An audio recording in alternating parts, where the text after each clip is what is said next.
Kashmir is not so Kashmir, good. it's heaven. We say Kashmir is a heaven. It's a pure heaven on earth. Pakistan കാശ്മീരിൽ നുഴഞ്ഞു കയറുമ്പോൾ അതിൽ പ്രധാന പങ്ക് Britain ഉണ്ടായിരുന്നെന്ന് പല നിരീക്ഷകർക്കും പിന്നീട് വെളിപ്പെടുത്തിയിട്ടുണ്ട്. ജീവിതം ആഗ്രഹിക്കുന്നവരാണ് ലോകത്തിലെ എല്ലാ ജനങ്ങളെ പോലെ സമാധാന കാംക്ഷികളാണ്, നന്മയുള്ളവരാണ് കാശ്മീരികൾ. പുതിയ വിശേഷങ്ങളിലേക്ക് എല്ലാവർക്കും സ്വാഗതം.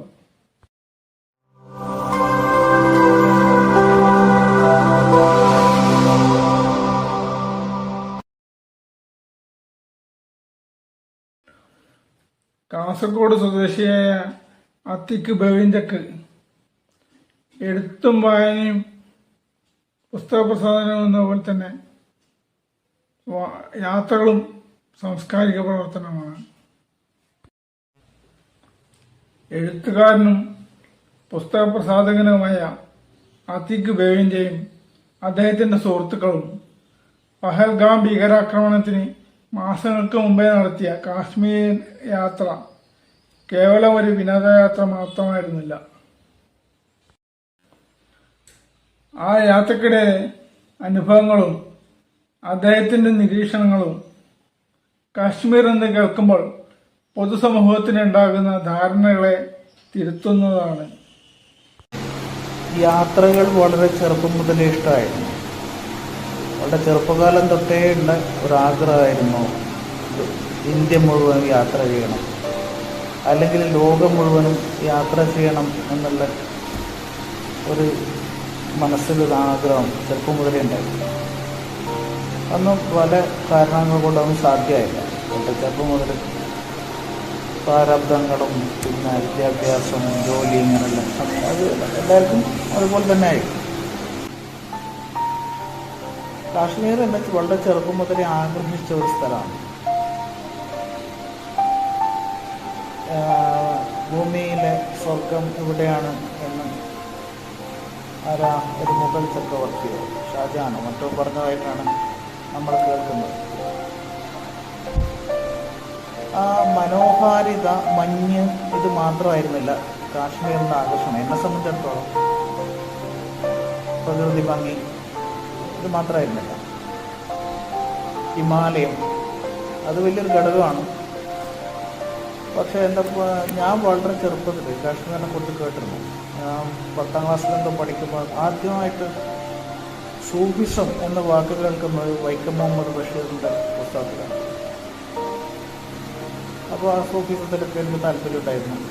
അതിനെക്കുറിച്ച് വലിയ അറിവൊന്നും ഉണ്ടായിരുന്നില്ല. അപ്പോൾ അസ്രത്ത് ബാൽ സൂഫി ഇന്ത്യയിലേക്ക് വന്ന വഴി, അതൊക്കെ കാശ്മീരും അങ്ങനെ രാജസ്ഥാൻ വഴിയൊക്കെയാണെന്നുള്ള എനിക്കൊരു അറിവ്, ചെറിയൊരു അറിവുണ്ടായിരുന്നു. ആ കാലത്താണ് 10ാം ക്ലാസ് കഴിഞ്ഞ ഉടനെയാണ് വൈക്കം മുഹമ്മദ് എസ് കെ പൊറ്റക്കാടിൻ്റെ കാശ്മീർ യാത്ര എന്ന പുസ്തകം വായിക്കുന്നത്. ആ പുസ്തകം ഇന്ത്യൻ സ്വാതന്ത്ര്യത്തിനൊക്കെ, ഇന്ത്യക്ക് സ്വാതന്ത്ര്യം കിട്ടുന്നതിനൊക്കെ 2 വർഷം 3 വർഷം മുമ്പ് പ്രസിദ്ധീകരിച്ച പുസ്തകം 45 മറ്റുമാണെന്ന് തോന്നുന്നു. ആ പുസ്തകമാണ് നമ്മൾ വായിക്കുന്നത്.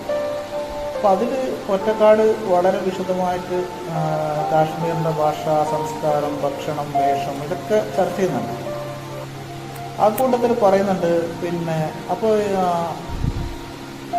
ബ്രിട്ടീഷ് ഇന്ത്യയുടെ ഭാഗമായിരുന്നില്ല കാശ്മീർ, രാജാവ് ഭരിക്കുകയായിരുന്നു. അപ്പോൾ പൊറ്റക്കാട് പറയുന്നുണ്ട് കാശ്മീരികൾ നമ്മൾ ഇന്ത്യക്കാരെ പോലെയല്ല, അവരുടെ ഇന്ത്യൻ യൂണിയനിലുള്ള രാജ്യങ്ങളെ പോലെ, ഇന്ത്യൻ യൂണിയനിലുള്ള സ്ഥലങ്ങളെ പോലെയോ അല്ല. അവർക്ക് പ്രത്യേക അവരുടെ ഭാഷയും ഇതൊക്കെ വളരെ വ്യത്യസ്തമാണ്. അവർ പിന്നെ ഒരു വൈദേശികത്വം ഓരോ കാര്യത്തിലും തോന്നുന്നുണ്ട് കാശ്മീരിലെത്തുമ്പോൾ അത് എന്നൊക്കെ പറയുന്നുണ്ട്. ആ ഒരു ഇതൊക്കെ ആകർഷിച്ച ഒരു ഘടകമാണ്. അതേപോലെ തന്നെ പിന്നെ അതാണ് കാശ്മീരിനെ കുറിച്ചിട്ടുള്ള ആദ്യത്തെ അറിവ്. അപ്പോൾ അതിനുശേഷം നമ്മൾ നിരന്തരമായിട്ട് കേൾക്കുന്നുണ്ട്, പഠിക്കുന്നുണ്ട്. അതിനുശേഷമാണ് കാശ്മീരിൽ പ്രശ്നങ്ങളൊക്കെ ആദ്യകാലത്ത് ഈ പാകിസ്ഥാൻ കയ്യേറ്റവും പിന്നെ അങ്ങനെയുള്ള കാര്യങ്ങൾ ഉണ്ടായിരുന്നത്. 65-ലെ യുദ്ധമോ 71-ലെ യുദ്ധമൊന്നും കാശ്മീരിനെ സംബന്ധിച്ചായിരുന്നില്ല. പാകിസ്ഥാനിലുണ്ടായിരുന്ന യുദ്ധം. കാശ്മീർ വീണ്ടും നമ്മുടെ ശ്രദ്ധയിൽ വരുന്ന 90-കളിലാണ്. ഞാനൊക്കെ ഡിഗ്രിയൊക്കെ കഴിഞ്ഞ സമയത്ത് നമ്മുടെ ഷെയ്ഖ് അബ്ദുള്ള അവരുടെ മകൻ ഫറൂഖ് അബ്ദുള്ള ആദ്യമായിട്ട് മുഖ്യമന്ത്രിയൊക്കെ ആയ സമയമാണെന്ന് തോന്നുന്നു. അപ്പോൾ 90-കൾ ആ സമയത്താണ് വീണ്ടും പ്രശ്നമാകുന്നതും. BP സിംഗിൻ്റെ മന്ത്രിസഭയുടെ കാലത്ത് പിന്നെ നമ്മുടെ ആഭ്യന്തരമന്ത്രി മുഫ്തി മുഹമ്മദ് സയ്യിദിൻ്റെ മകളെ തട്ടിക്കൊണ്ടുപോകുന്നത്. വീണ്ടും കാശ്മീർ ഒരു തീവ്രവാദ കേന്ദ്രമാവുന്നത് പാകിസ്ഥാൻ സപ്പോർട്ടോടുകൂടി വളരെ പ്രത്യക്ഷമായി തന്നെ പാകിസ്ഥാൻ സ്പോൺസേഡ് ടെററിസം കാശ്മീരിൽ വരുന്നതൊക്കെ ആ കാലത്താണ് 90-കളിലാണ്. അതുമുതലേ നമ്മൾ പത്രവാർത്തകളിലൊക്കെ ശ്രദ്ധിക്കുന്നുണ്ട്. അന്ന് മുതൽ നമ്മൾ കാശ്മീരിൽ എന്തെങ്കിലും പോകാൻ പറ്റുമെന്നുള്ള ഒരു ആഗ്രഹം നമ്മൾ ഉപേക്ഷിച്ചു. കാരണം നടക്കൂല എന്നൊക്കെ തോന്നി. പിന്നീട് പടിപടിയായി കാശ്മീർ. പക്ഷെ കാശ്മീരിലെ പിന്നെ ഇത് വന്നു. പിന്നീട് ടൂറിസം ആൾക്കാർ ഇപ്പോൾ അടുത്ത കാലത്തായിട്ടാണ് ടൂറിസ്റ്റുകൾ പോകാനും തുടങ്ങിയതൊക്കെ. അപ്പോൾ ഈ ഞങ്ങൾ കുറേ ആളുകൾ ചേർന്നിട്ടുള്ള ഒരു യാത്രാ സംഘമുണ്ട്, ഭാരത് ദർശൻ എന്ന് പറഞ്ഞു. അത് കുറേ ഹെൽത്ത് ലൈൻ്റെ പ്രവർത്തകരൊക്കെ ചേർന്നിട്ടുള്ളതാണ്. അവർ നേരത്തെ യാത്രയൊക്കെ ചെയ്യുന്നുണ്ട്. അവരുടെ കൂട്ടത്തിൽ ഞാനും ചേർന്നു. അങ്ങനെയാണ്. അല്ലാതെയും ഒറ്റക്കുള്ള യാത്രയും ഞാൻ ഒരുപാട് നടത്തിയിട്ടുണ്ട്. ആദ്യം കാശ്മീരിൽ പോകുന്നതിനുള്ള സാഹചര്യം അങ്ങനെയാണ്. കാരണങ്ങൾ ഞാൻ പറഞ്ഞത് അതാണ് ഇതിൻ്റെ കാര്യം. കാശ്മീരിൽ യാത്രയിൽ അനുഭവിച്ച അവിസ്മരണീയമായ ഹൃദ്യമായ അനുഭവങ്ങൾ, കാഴ്ചകൾ, ഇതൊക്കെ എന്നും മനസ്സിൽ തങ്ങി നിൽക്കുമെന്നാണ് എനിക്ക് തോന്നുന്നത്. കാശ്മീർ ഞങ്ങളുടെ യാത്ര വളരെ പരിമിതമായിരുന്നു. ഈ വർഷം ഈ പെഹൽഗാമിലെ തീവ്രവാദി ആക്രമണം നടക്കുന്നതിന് ഏകദേശം കൃത്യമായി 1-2 മാസം മുമ്പ്, അതായത് മാർച്ച് 5 മുതൽ 12 വരെ ആയിരുന്നു ഞങ്ങളുടെ യാത്ര. ഏകദേശം ഒരു 6-7 ദിവസം മാത്രമേ കാശ്മീരിലുണ്ടായിരുന്നു.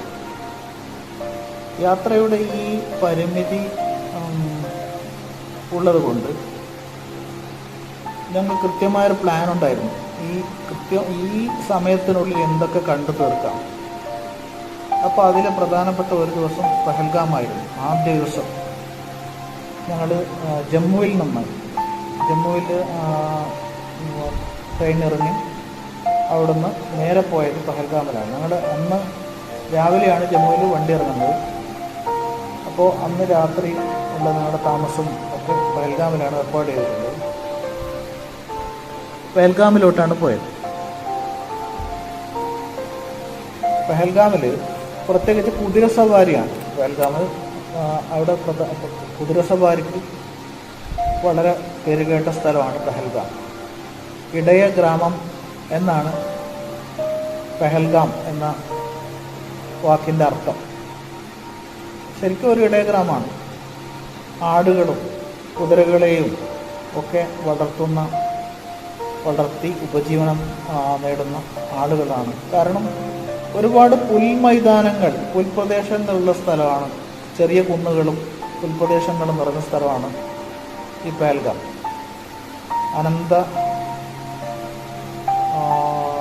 അനന്തനാഗ് ജില്ലയിൽപ്പെട്ട സ്ഥലമാണെന്ന് തോന്നുന്നു. കൃത്യമായി നോക്കണം, ഓർമ്മ.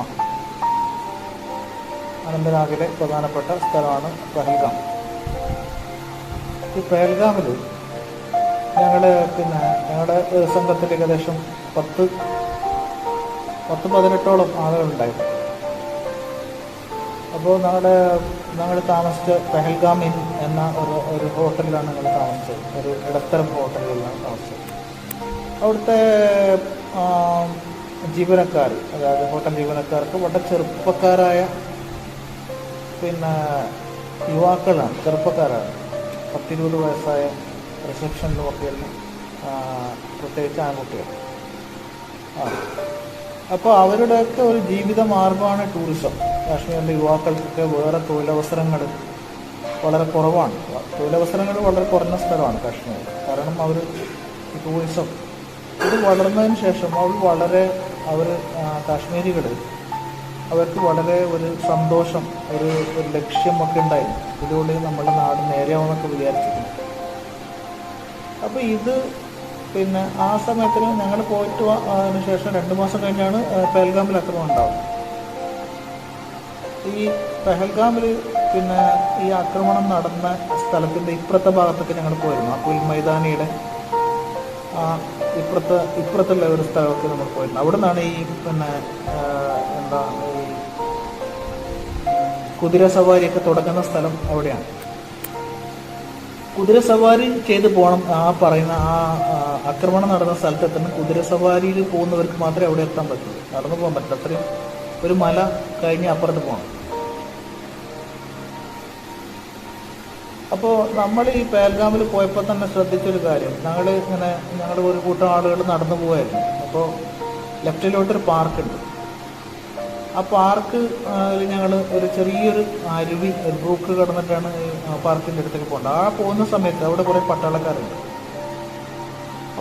അതിൻ്റെ അപ്പുറത്ത് ആ പാർക്ക് കഴിഞ്ഞുള്ള സ്ഥലം വലിയൊരു മലയാണ്, കുന്നാണ്, കാടും ഒക്കെ നിറഞ്ഞ സ്ഥലമാണ്. അപ്പോൾ പട്ടാളക്കാർ പറഞ്ഞു അങ്ങോട്ട് പോകരുത്, അതിനപ്പുറത്തും പോകരുത്, കാരണം അത്ര സുരക്ഷിതമല്ല എന്ന് പറഞ്ഞു. അപ്പോൾ അവിടെയൊക്കെ പട്ടാളം ഉണ്ട്. അപ്പോൾ കാശ്മീർ ഈ ഞങ്ങൾ പോയ സ്ഥലമൊക്കെ ഓരോ സ്ഥലത്തും പട്ടാളക്കാരാണ്. പട്ടാളക്കാരെന്ന് പറഞ്ഞാൽ അവർ നമ്മൾ കാണില്ല. ചിലപ്പോൾ ഈ റോഡിൻ്റെയൊക്കെ മുകളിൽ പിന്നെ എന്താ അതിന് പറഞ്ഞത് ഏറുമാടം പോലുള്ള ഇത് കെട്ടിയിട്ടാണ് അവിടെയാണ് പട്ടാളക്കാരുണ്ടാവുക, തോക്കും പിടിച്ചിട്ടുണ്ടാവുക. അഹോരാത്രം അവർ നിരീക്ഷിച്ച് ബൈനോക്കുലർ കൊണ്ട് നിരീക്ഷിച്ചു കൊണ്ടിരിക്കുകയാണ്. അതൊക്കെ കാണുമ്പോൾ തോന്നിയിരുന്നു നമ്മൾ കാശ്മീർ എത്രമാത്രം പിന്നെ ഒരു നോർമൽസിയിലേക്ക് വന്നിട്ടുണ്ടെങ്കിലും ഇപ്പോഴും ഒരു എന്തോ വരാനിരിക്കുന്നു എന്നുള്ള ഒരു ഇത് എല്ലാവരുടെ ഒരു അരക്ഷിതാവസ്ഥ അല്ലെങ്കിൽ ഒരു ഇതവിടെ ഉണ്ടായിരുന്നു എന്ന് തോന്നിയിരുന്നു. പിന്നെ അതേപോലെ തന്നെ ഈ പെഹൽഗാമിലെ യാത്ര കഴിഞ്ഞ് അടുത്ത നമ്മുടെ പ്രധാനപ്പെട്ട പെഹൽഗാമിലെ യാത്ര വളരെ രസമായിരുന്നു, വളരെ സുന്ദരമായിരുന്നു. നല്ല ഭക്ഷണം. അന്ന് ആ ഹോട്ടലിൽ തങ്ങി പെഹൽഗാം നിന്നുള്ള ആ ഹോട്ടൽ ജീവനക്കാരൊക്കെ വളരെ നല്ല ആളുകളായിരുന്നു. അവർ നമ്മളെ കൂടെ ഫോട്ടോ ഒക്കെ എടുത്തു. ചെറുപ്പക്കാർ വളരെ അർപ്പണ മനോഭാവത്തോടെ പ്രവർത്തിക്കുന്നതാണ് ആ മേഖലയിൽ, ഈ ഹോട്ടൽ മേഖലയിലും ടൂറിസം മേഖലയിലും പ്രവർത്തിക്കുന്ന ചെറുപ്പക്കാരൊക്കെ. വളരെ നല്ല പ്രധാന ജോലിയോട് എല്ലാ കാര്യങ്ങളും അന്വേഷിക്കുന്നു. അപ്പോൾ നമുക്ക് പിന്നെ അത് അന്ന് ആ പെഹൽഗാമിലായിരുന്നു. പിന്നെ അടുത്തത് നമ്മുടെ സോനാമാർഗ് ഗുൽമാർഗ്. ഇത് രണ്ട് ലക്ഷ്യങ്ങളായിരുന്നു. പിറ്റേ ദിവസവും തൊട്ടടുത്ത ദിവസങ്ങളൊക്കെ ഉണ്ടായിരുന്നു. ഗുൽമാർഗ് ഒക്കെ ശ്രീനഗറിൽ നിന്ന് ഏകദേശം, പിന്നെ നമ്മൾ പെഹൽഗാം വന്ന് നേരെ ശ്രീനഗറിലോട്ടാണ് പോയത്. ശ്രീനഗറിൽ താമസം, പിറ്റേ ദിവസം ശ്രീനഗറിലായിരുന്നു താമസം. ശ്രീനഗറിൽ താമസിച്ചു കൊണ്ടാണ് നമ്മൾ സോനാമാർഗിലേക്കും ഗുൽമാർഗിലേക്കും ഓരോ ദിവസങ്ങളായിട്ട് പോയത്. ശ്രീനഗറിൽ നിന്ന് ഏകദേശം 90 കിലോമീറ്റർ അപ്പുറത്താണ് സോനാമാർഗ്. ആ പേരിൽ അടങ്ങിയിരിക്കുന്നത് പോലെ തന്നെ അത് ശരിക്കൊരു എന്തായാലും പറയുന്ന ഗോൾഡൻ വേ പിന്നെ തന്നെയാണത്. കാരണം മഞ്ഞ് പുതച്ച പിന്നെ കുറേ സഞ്ചരിച്ച മഞ്ഞ് പുതച്ച റോഡിലൂടെയാണ്. ഇരുവശത്തും മഞ്ഞ് മതിലുകളാണ് ഈ റോഡിൻ്റെ ഇരുവശത്തും. പിന്നെ അപ്പോൾ അവിടെ മഞ്ഞ് തുടങ്ങുന്ന സ്ഥലത്ത് ഒരു സെൻറ്റർ ഉണ്ട്. അവിടെ വെച്ചിട്ടാണ് നമ്മൾ വേഷമൊക്കെ മാറേണ്ടത്. നമ്മുടെ ജാക്കറ്റും പിന്നെ ലെതർ ഷൂവും പിന്നെ അതേപോലെ തന്നെ കയ്യുറയും പിന്നെ ഇതൊക്കെ ഇടേണ്ടത് അവിടെ വെച്ചിട്ടാണ്, ഹെൽമെറ്റും ഒക്കെ ആയിട്ട്. കാരണം മഞ്ഞ് നേരിട്ട് നമുക്ക് വീഴുകയാണ്. അപ്പോൾ അതൊക്കെ അതിജീവിക്കണമെങ്കിൽ ഇതൊന്നും ഇല്ലാതെ പോകാൻ പറ്റില്ല. അപ്പോൾ ഈ സോനാമാർഗിലായാലും ഗുൽമാർഗിലായാലും അതിൻ്റെ ആ പ്രധാന മഞ്ഞ് വീഴ്ചയുടെ സ്ഥലത്തെത്തുമ്പോൾ ഇങ്ങനെയുള്ള നമ്മൾ വേഷം മാറിയിട്ട് വേണം പോകാൻ.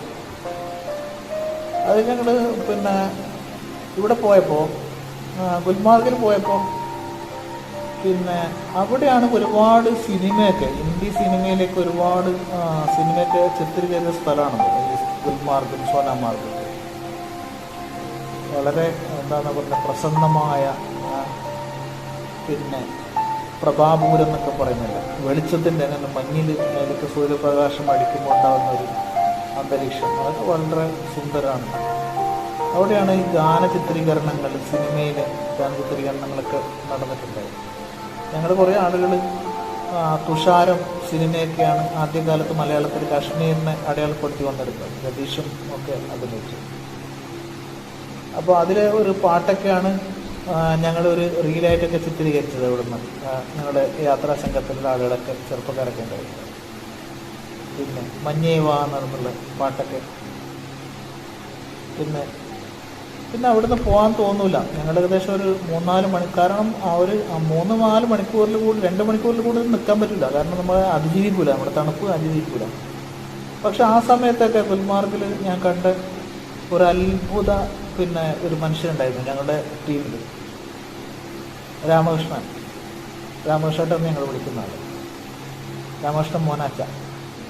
ഇദ്ദേഹം പിന്നെ ഈ ഷൂവോ പിന്നെ അല്ലെങ്കിൽ പിന്നെ ലെതർ പിന്നെ ജാക്കറ്റോ ഇടാതെയാണ് മുണ്ടുകൊടുത്ത് ഒരു ഹവായി ചപ്പലോട്ടിട്ടാണ് അവിടെ തരുന്നത്. അയാൾ കൂട്ടാക്കിയിരുന്നില്ലേ, എനിക്ക് പ്രശ്നമൊന്നുമില്ല എന്നൊക്കെ പറഞ്ഞു. നമ്മൾ വിചാരിച്ചതുമില്ല അപകടം സംഭവിക്കുമെന്നൊക്കെ പേടിച്ചിരുന്നു. പക്ഷേ ഈ മനുഷ്യൻ അസാധാരണമായിട്ട് ഇതിനെ അതിജീവിച്ചത് വലിയ അത്ഭുതമായിരുന്നു ഞങ്ങൾക്ക്, ഞങ്ങളുടെ കൂട്ടത്തിലുണ്ടായിരുന്ന എല്ലാവർക്കും. പിന്നെ അപ്പോൾ അതിജീവിക്കാനൊക്കെ പറ്റുന്നവരുണ്ടാവും. ഓരോ ആളുടെയും ശരീരപ്രകൃതിയുടെയും അല്ലെങ്കിൽ രക്തത്തിൻ്റെയൊക്കെ പ്രത്യേകതയായിരിക്കും.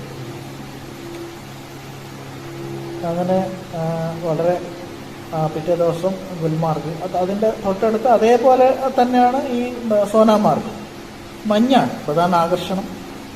അവിടെ കുറേ ചെറിയ ചെറിയ ഇതൊക്കെ ഉണ്ട്, എന്തായാലും പറഞ്ഞ വായുവിലൂടെ ഉള്ള പിന്നെ ഇത് എയർ കാറ് അങ്ങനെയുള്ള ഇതൊക്കെ ഉണ്ട്, അതിലൂടെ പോവാം.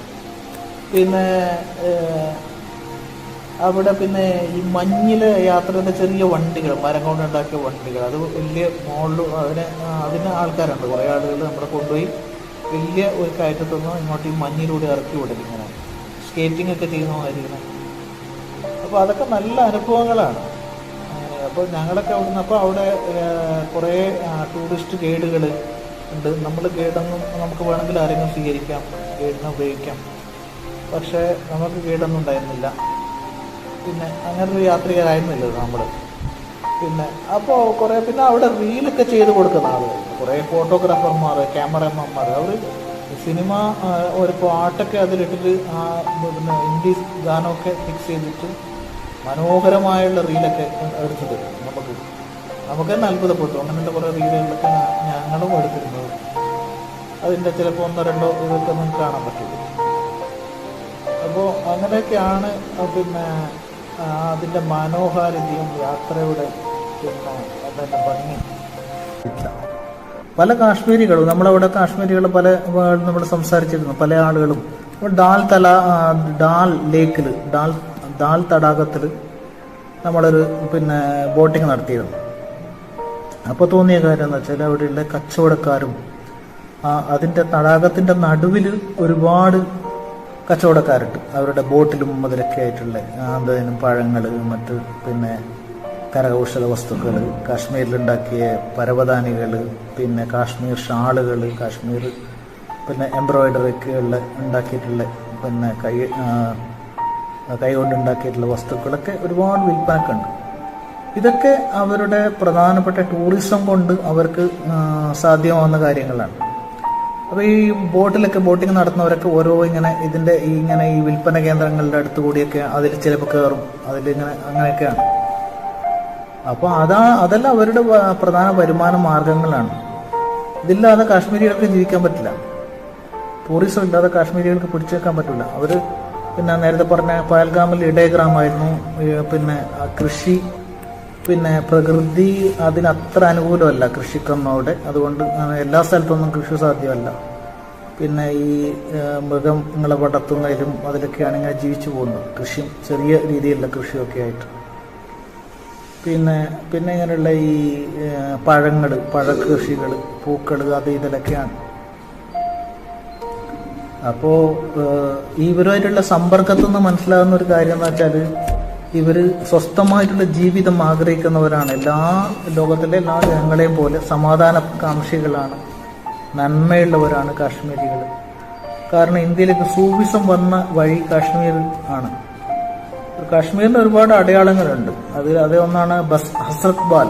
അവിടെയാണ് ശ്രീനഗറിന് തൊട്ടടുത്ത്. നമുക്ക് ഞാൻ എൻ്റെ ആഗ്രഹിച്ചിരുന്ന ഈ യാത്രയിൽ അവിടെ സന്ദർശിക്കാൻ, എന്തുകൊണ്ട് നമുക്ക് പറ്റിയില്ല. പിന്നെ പലപ്പോഴും അവിടെ ടൂറിസ്റ്റുകൾക്ക് പോകാൻ പറ്റാറില്ല. കാരണം ഹസ്രത് ബാലിൽ 94 അവിടെ ഒരു പ്രശ്നം ഉണ്ടായിരുന്നു. ഈ നമ്മുടെ നരസിംഹറാവു പ്രധാനമന്ത്രി ആയിരുന്ന സമയത്താണെന്ന് തോന്നുന്നു, 96-ലോ 94-ലോ ആണ്. ഹസ്രത് ബാൽ പള്ളിയിൽ തീവ്രവാദികൾ ഒളിച്ചു വന്നിട്ട് അവിടെ കമ്പിട്ട് വളഞ്ഞ് പിടിച്ചു കളഞ്ഞു. അതുകൊണ്ട് പട്ടാളം ഇറങ്ങിയിട്ടാണ് പിന്നെ മോചിപ്പിച്ചത്. പട്ടാളം രംഗത്തിറക്കിയിട്ടാണ്. ഈ ഹസ്രത് ബാൽ പള്ളി എന്ന് പറഞ്ഞാൽ അതിൽ ഇപ്പോൾ ഇവിടെ നമ്മുടെ നാട്ടിലെ തിരുകേശം വലിയൊരു ഇതാണല്ലോ, വിവാദം. അതൊക്കെ പുതിയ ഇതാണ്. എന്നാൽ എത്രയോ നൂറ്റാണ്ടുകളായി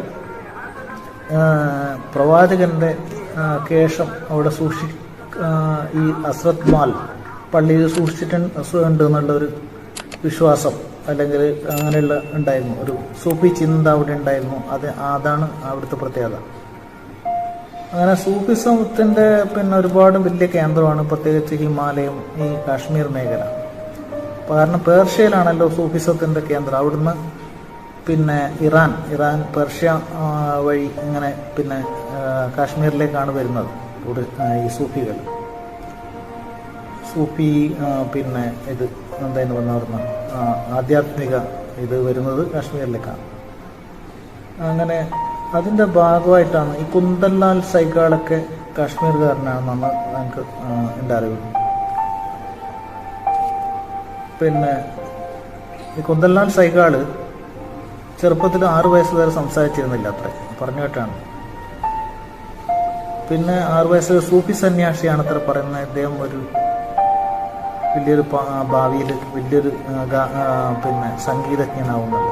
പിന്നീടാണ് 6 വയസ്സിന് ശേഷമാണ് സംസാരിക്കാത്ത കുട്ടി സംസാരിക്കുകയും പാട്ടുപാടുകയൊക്കെ ചെയ്യാൻ തുടങ്ങുന്നത് എന്നാണ് കേട്ടറിവാണ്. അവിടെ നിന്നുള്ളൊരു കാശ്മീരി പറഞ്ഞ ഒരു കഥയാണ്. അതിൽ ഇത്രമാത്രം വാസ്തവമുണ്ടെന്ന് എനിക്കറിയില്ല കേട്ടോ. അതേപോലെ കാശ്മീരിനെ പരിചയപ്പെട്ട, ശ്രീനഗറിൽ പരിചയപ്പെട്ട അയാളുടെ പേര് നമീൻ എന്നാന്തോ മറ്റോ ആണ്. അയാളൊരു വീഡിയോ ഞാൻ ചിലപ്പോൾ ഇതിൽ ഞാൻ ഷെയർ ചെയ്യും. എന്താണെന്ന് വെച്ചാൽ അയാൾ മുന്നാറിൽ കാശ്മീരി പരവതാനി വിൽക്കുന്ന ഒരു കട അയാൾക്കുണ്ടായിരുന്നു. എങ്ങനെ അവിടെ എത്തി എന്നുള്ളത് വളരെ ദീർഘമായിട്ടുള്ള കഥയാണെന്നൊക്കെ പറഞ്ഞു. അങ്ങനെ കഥ പറയാൻ സമയം കിട്ടിയിരുന്നില്ല. അപ്പോൾ അങ്ങനെ കേരളം, അപ്പോൾ അയാൾ പറഞ്ഞു, ഞാൻ ചോദിച്ചു Kerala is God's own country. അപ്പോൾ കാശ്മീർ ഭൂമിയിലെ സ്വർഗം. അങ്ങനെ കമ്പയർ ചെയ്തിട്ട് അപ്പോൾ ഒരു കാശ്മീർ ചെറിയൊരു പാട്ടൊക്കെ നമ്മുടെ കൂടെ അയാൾ പാടി. You like Kerala? Everybody loves Kerala. Kerala is a God's own country. It is God's own country. Kashmir is it's heaven. You say Kashmir is a heaven. It's a pure heaven on earth. You sing a song, Kashmiri. Yeah. 2 lines. Kashmiri song, 2 lines. बम्बरो बम्बरो Shyam रंग बम्बरो बम्बरो बम्बरो श्याम रंग बम्बरो शुदा शुबा हो हो हो बम्बरो काजी चुप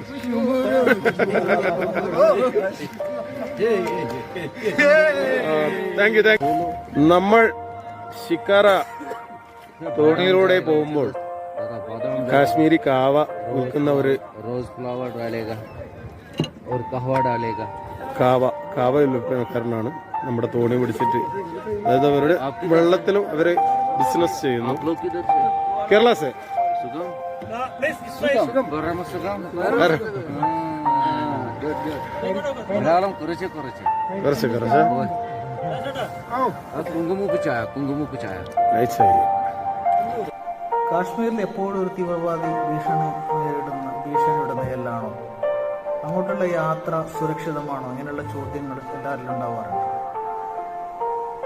ഒരു തീവ്രവാദി മേഖലയാണെന്ന് വരുത്തിയെടുക്കാനുള്ള ബോധം ആ ശ്രമം ഇവിടുന്ന് ഉള്ളതുപോലെ നമുക്ക് പലപ്പോഴും തോന്നാറുമുണ്ട്. അത് കുറേയൊക്കെ യാഥാർത്ഥ്യങ്ങൾ അതിലുണ്ട്. എന്താണെന്ന് വെച്ചാൽ 90കളിലാണ് കാശ്മീർ പ്രശ്ന സങ്കീർണമാകുന്നതും കലുഷിതമാകുന്നതും. ഞാൻ നേരത്തെ പറഞ്ഞിരുന്നു, ആഭ്യന്തരമന്ത്രിയുടെ മകളെ തട്ടിക്കൊണ്ട് റുബിന സയ്യിദിനെ തട്ടിക്കൊണ്ടുപോകുന്ന അവധിയാണ് പ്രശ്നങ്ങൾ തുടക്കം. അത് പിന്നെ അതിനുശേഷം വളരെ സങ്കീർണമായി പിന്നെ നമ്മുടെ അതിന് വേറെ ഒരുപാട് സാമ്പത്തികമായ കാരണങ്ങളും ഒക്കെ ഉണ്ട്. അതിർത്തി സംസ്ഥാനം എന്ന നിലയിൽ വേറെ കാശ്മീരിന്റെ കാര്യം മറ്റു സംസ്ഥാനങ്ങളിലൊക്കെ വ്യത്യസ്തമാണ്, നമുക്കറിയാം. തൊഴിലില്ലായ്മ, പിന്നെ വികസനമില്ലായ്മ, സാമ്പത്തിക മുരടിപ്പ്, ഇതൊക്കെ അവിടുത്തെ പ്രധാന പ്രശ്നങ്ങളായിരുന്നു ആദ്യകാലത്ത്. ചെറുപ്പക്കാരൊക്കെ ആ സമയത്തൊക്കെ അവരെ റിക്രൂട്ട് ചെയ്യാൻ എളുപ്പമായിരുന്നു. കാശ്മീരി പാകിസ്ഥാൻ കേന്ദ്രീകരിച്ചിട്ടുള്ള തീവ്രവാദി സംഘങ്ങൾക്ക് ISIയുടെ നേതൃത്വത്തിലാണ് കാശ്മീരിൽ നിന്ന് റിക്രൂട്ട് ചെയ്യാനൊക്കെ വളരെ എളുപ്പമായിരുന്നു. അങ്ങനെയുള്ള ചെറുപ്പക്കാർ ഒരുപാടുണ്ടായിരുന്നു. പിന്നീട് ഇന്ത്യ 91 സാമ്പത്തിക നയം പരിഷ്കരണം നടപ്പിലാക്കി. നമ്മുടെ നരസിംഹറാവു ഗവൺമെൻറ് കാലത്ത് മൻമോഹൻ സിംഗ് ധനകാര്യമന്ത്രിയായിരുന്നപ്പോൾ. പിന്നീട് അങ്ങനെ 96 ശേഷമാണ് കാശ്മീർ പിന്നെ കുറച്ച് നോർമലായിട്ട് വരുന്നത്. അവിടെ പിന്നെ 2000 കൂടി കുറച്ചുകൂടി മെച്ചപ്പെട്ടു. ആഭ്യന്തരമന്ത്രിയായിരുന്ന പിന്നെ നമ്മുടെ അദ്വാനി ഒരുപാട് ചർച്ചകളൊക്കെ നടത്തി ഒരുപാട് ഇടപെട്ടിരുന്നു കാശ്മീർ കാര്യങ്ങൾ. അതിന് നന്നാക്കാൻ ഒരുപാട് ശ്രമം നടത്തി. അവിടുത്തെ 90കളിൽ VP സിംഗ് മന്ത്രിസഭയായിരുന്ന സമയത്ത് ആ മന്ത്രിസഭയിൽ BJPയും പാർട്ട്ണറായിരുന്നു. പാർട്ട്ണറല്ല, പുറത്തുനിന്നുള്ള പിന്തുണയോടുകൂടിയാണ് BJPയുടെ. അപ്പോൾ ചില അതൊക്കെ ഗവൺമെന്റിൽ അടിച്ചേൽപ്പിക്കുമായിരുന്നു. അതിലൊന്നായിരുന്നു ജഗ്മോഹൻ അവിടുത്തെ ഗവർണറാക്കണമെന്നല്ല, അവരുടെ താല്പര്യമായിരുന്നു. BJPയുടെ താല്പര്യമായിരുന്നു ജഗ്മോഹൻ അവിടെ ഗവർണറാക്കണം. VP സിംഗ് അത് അംഗീകരിക്കുകയും ആ ജഗ്മോഹനാണ് അവിടുത്തെ കാര്യങ്ങൾ ഒരുപാട് താറുമാറാക്കിയത്, നശിപ്പിച്ചത്, കാശ്മീരിനെ അത്രമാത്രം അപകടത്തിലാക്കിയതെന്നൊക്കെ പല പത്രപ്രവർത്തകരും പല നിരീക്ഷകരും ഒക്കെ അഭിപ്രായപ്പെട്ടിട്ടുണ്ട്. അത് അടുന്നങ്ങോട്ടാണ് കാശ്മീരിലെ പ്രശ്നങ്ങൾ സങ്കീർണമാകുന്നത്. പിന്നീട് 2000 ശേഷമാണ് വീണ്ടും അവിടെ ടൂറിസം വരുന്നതും ആളുകൾ പോകാൻ തുടങ്ങുന്നതൊക്കെ 98-99 ശേഷമാണ് കാര്യങ്ങൾ കുറച്ചുകൂടി ബെറ്റർ ആകുന്നത്. ഇപ്പോൾ കാശ്മീരിൻ്റെ എല്ലാ മേഖലയിലും ഇങ്ങനെ ടൂറിസ്റ്റുകളെ പോകാൻ അനുവദിക്കുന്നുണ്ട് എനിക്ക് തോന്നുന്നില്ല.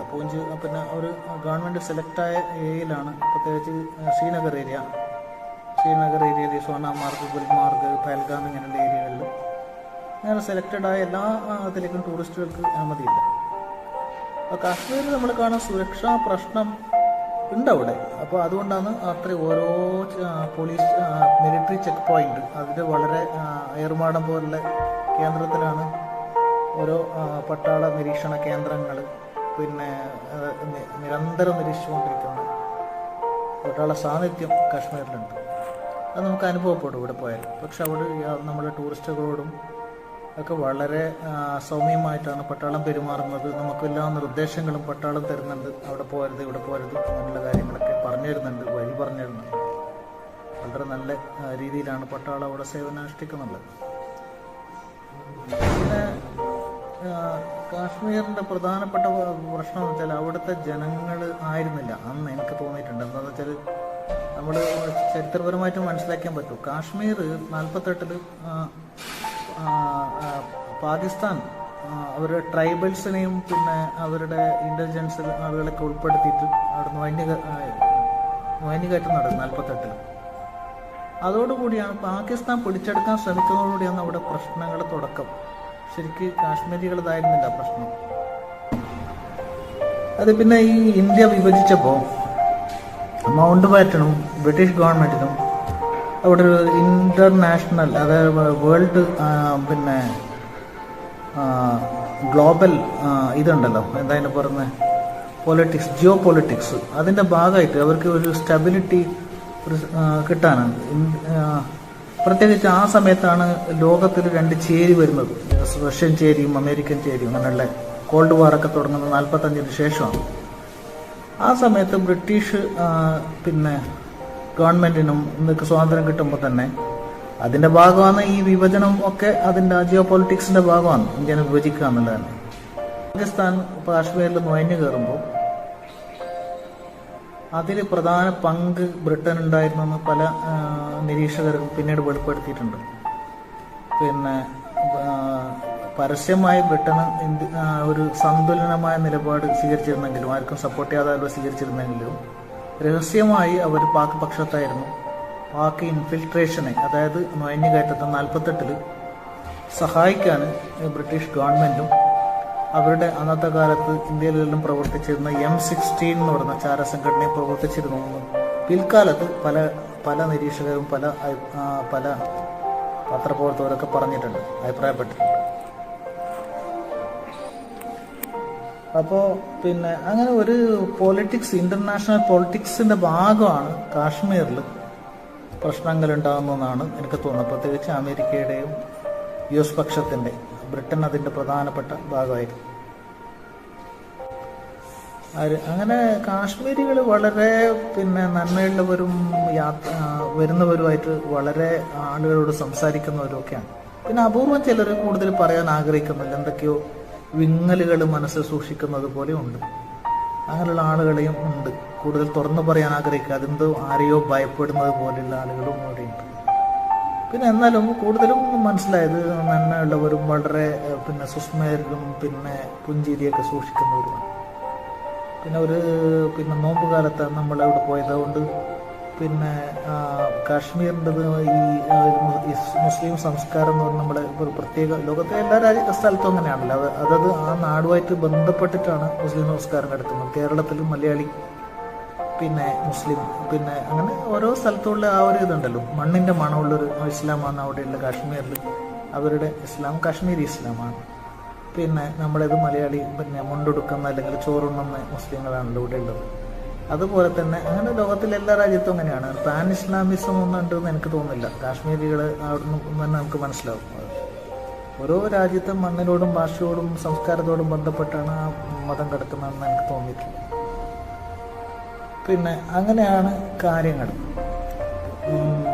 പിന്നെ ബോധപൂർവമായ ശ്രമം നടത്തുന്നുണ്ട്. കാരണം എന്താ വെച്ചാൽ ഈ കാശ്മീർ ഒരു മുസ്ലിം ഭൂരിപക്ഷ പ്രദേശമാണ്. അപ്പോൾ അവിടെ എപ്പോഴും പ്രശ്നമാണെന്നുള്ള വരുത്തി തീർക്കാനും പിന്നെ ആ മതത്തിൽ പെട്ടുന്നവർ മുഴുവനും തീവ്രവാദികളാണെന്നുള്ള ശ്രമം എല്ലാ കാലത്തും ഉണ്ടായിട്ടുണ്ട്. അത് ഒരു പ്രത്യേക രാഷ്ട്രീയ അജണ്ടയുടെ ഭാഗമാണ്, നമുക്ക് എല്ലാവർക്കും അറിയുന്ന കാര്യമാണ്. അത് ആ കാര്യങ്ങൾ മാധ്യമങ്ങളും ചിലപ്പോൾ ഏറ്റെടുത്തിട്ടുണ്ടാവും. മാധ്യമങ്ങളാണല്ലോ നമുക്ക് ഒരു പൊതുബോധം ഉണ്ടാക്കുന്നത്. അത് പിന്നെ എന്തായാലും പറഞ്ഞ കോമൺ സെൻസ് ഉണ്ടാക്കുന്നത് മീഡിയാസാണ് നമുക്ക് എല്ലാവർക്കും. ആ ഒരു മുൻവിധി അത് പിന്നെ ആ രാഷ്ട്രീയ സിദ്ധാന്തങ്ങളെ അംഗീകരിക്കുന്നവർ മാത്രമല്ല, അല്ലാത്തവരെയും അത് ബാധിച്ചിട്ടുണ്ട്. അത് ഈ പൊതുബോധത്തിൽ നിന്ന് വരുന്ന ഒരു മുൻവിധിയാണ്, സ്വാഭാവികമായിട്ടും ഉണ്ടാവും.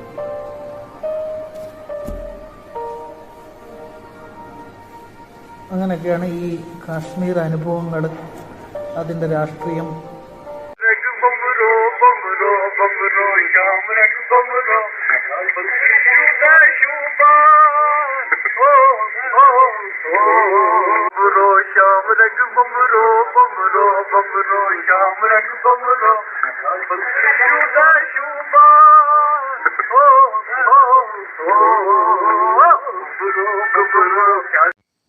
നിങ്ങൾക്ക് ഈ വീഡിയോ ഇഷ്ടപ്പെട്ടെങ്കിൽ ചാനൽ സബ്സ്ക്രൈബ് ചെയ്യാൻ മറക്കല്ലേ.